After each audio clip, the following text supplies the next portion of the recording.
strange title for a selection. I wonder if it really is a poem. I'm going to look for text features of poetry to check to make sure it is a poem.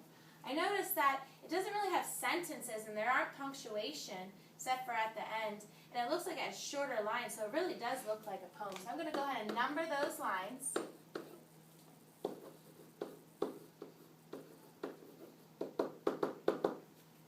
And as I'm scanning over this, I do notice that there is some repetition, which is another text feature of poetry, so it must be a poem.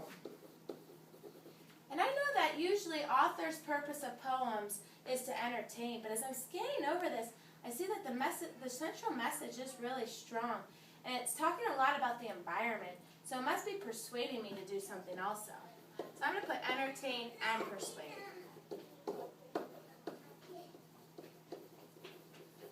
And something that really stood out to me as being interesting is that it doesn't even have an author's name listed. It only says 19th century Cree Indian. So it represents a certain tribe in the United States, which is really interesting.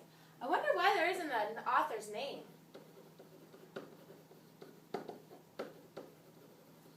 And 19th century, wow, that was from a long time ago, from the 1800s, wow. So I'm going to go ahead and scan it so I can find the main idea.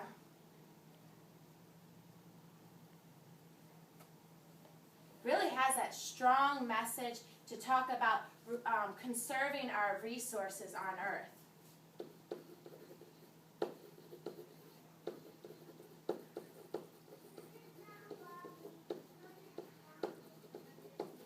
This is really, it really relates to what we've been talking about with Earth Day and the Great Kapok Tree. So now that I've previewed this selection, now I'm ready to read it critically.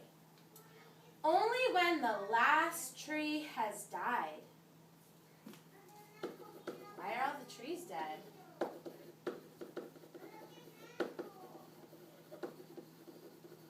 And the last river has been poison. Miss Buckingham, please call the office.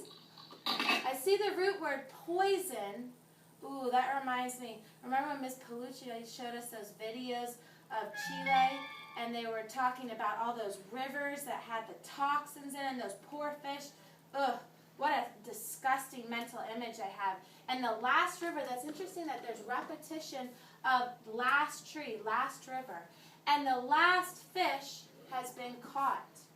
Will we realize that we cannot eat money? Eat money? Why would this poem be talking about eating money? Oh, it must be figurative language. When we don't take it literally, what the word says, it means something else. To eat money. How can we eat money?